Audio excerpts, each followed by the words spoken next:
Which college or which university? No, it's not. There's no need even to have a college degree. Oh, wow. Okay. At all, or even high school. I mean, if somebody graduated from a great university, that may be an indication that they will be capable of great things, but it's not necessarily the case. You know, if you look at, say, people like Bill Gates or Larry Ellison, Steve Jobs, these guys didn't graduate from college. Dropouts, yeah. But if you had a chance to hire them, of course, that would be a good idea. Yeah, okay.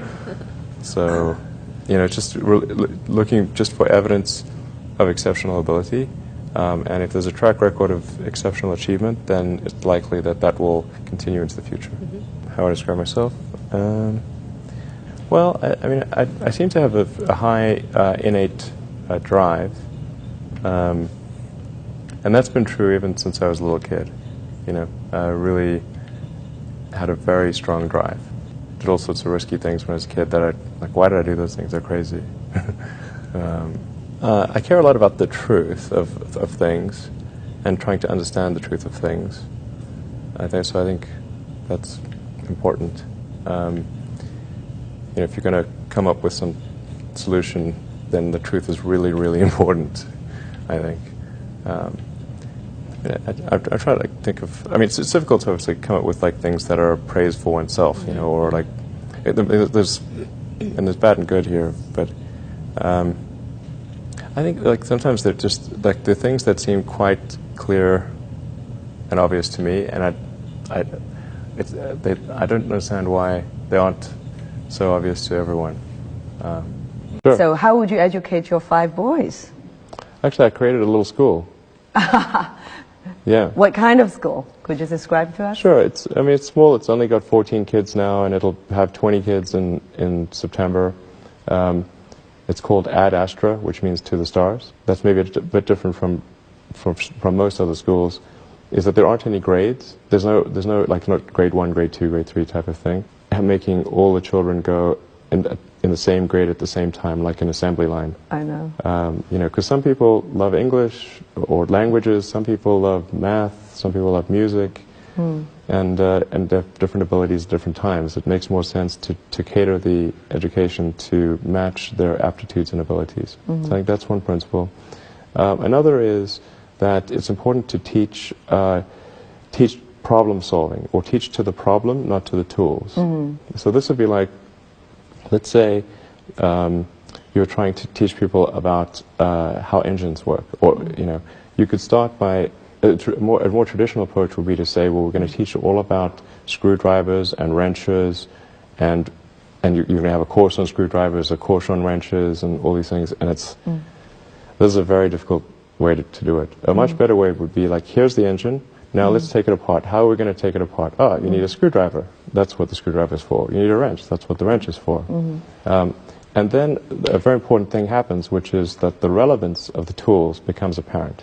So all your 5 boys are in that school? Yes. Until when? This is from I don't know. preschool So far to... it's only 1-year-old. But they like it. They like it? Yeah. And you want to keep them away from regular schools? No, I just didn't see that the regular schools, they weren't doing the things that I thought should be done. Like, you know, those 2 principles, they weren't adhering to those principles. So I thought, well, let's see what we can do. Maybe creating a school will be better. And I actually hired a teacher from the school they were at, who also agreed with me that there was a better way to do it. Have they surprised you in a way of their innovative thinking? Yeah, it seems to be going pretty well. I mean, the kids really love going to school. I think that's a good sign. You know, I mean, I hated going to school when I was a kid. It was torture.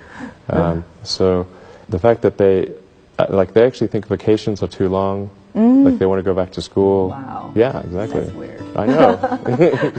Age or people like that, what is it you have in common with them? Well, I mean, those are pretty different personalities, you know, between Gates and Jobs and Ellison. Business and success? I think you know, all 3 of those were technologists, but with different types of skills. You know, Jobs was obviously very good with aesthetics, and you know, he understood technology, of course, and he really understood what people wanted even when they didn't know themselves. And he was not afraid to break boundaries. But say, like Gates would probably be better at sort of raw engineering and technology than Jobs, but not as good on aesthetics. But I mean, for all of these guys, they're obviously very driven, and they're very talented, and they're able to attract great people to build a company. But I mean, the ability to attract and motivate great people is critical to the success of a company, because a company is it's a group of people that are assembled to create a product or service. That's the purpose of a company.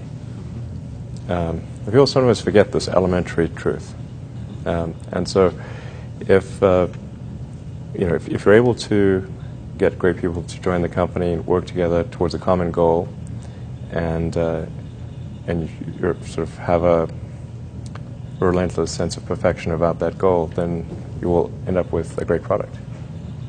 And if you have a great product, lots of people will buy it, and then the company will be successful. Yeah. But really, it's pretty straightforward, really. I mean, yeah, that's the reason for it. I wouldn't say I'm fearless. In fact, I think I feel fear quite strongly. But if what we're doing is what I'm doing is I think is important enough, then I just override the fear. Mm-hmm. So, but it's not as though I feel it like more strongly than I would like. And in which areas would you never go full risk if you still are fearful? Well, it really depends on the stakes. If the stakes are high, if it's really important, then I will overcome the fear and just do it anyway. Mm-hmm.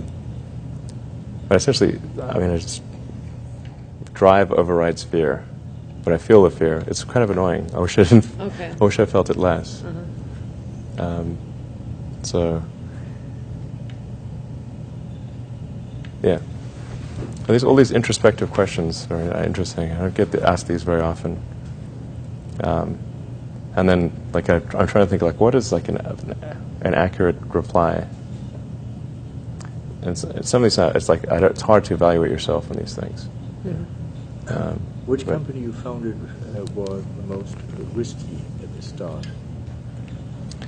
Well, probably SpaceX. I thought it had the lowest chance of success. I mean, I thought both Tesla and SpaceX would fail at the beginning. You thought? Yeah, So? sure. Really? Of course. But nevertheless, you put all your money in that, in both. I expected to lose it. Well, technically, what I thought was, well, I'll take half the money from PayPal, and if I lose half of it, that's okay. But then, of course, the companies encounter difficulties, and then I have a choice of either let the company die or put all the money into the companies. And so I really didn't want the companies to die, so I put all the money in the companies. Yeah. And then I had to borrow money from friends to pay living expenses. Yes. What was your best idea ever?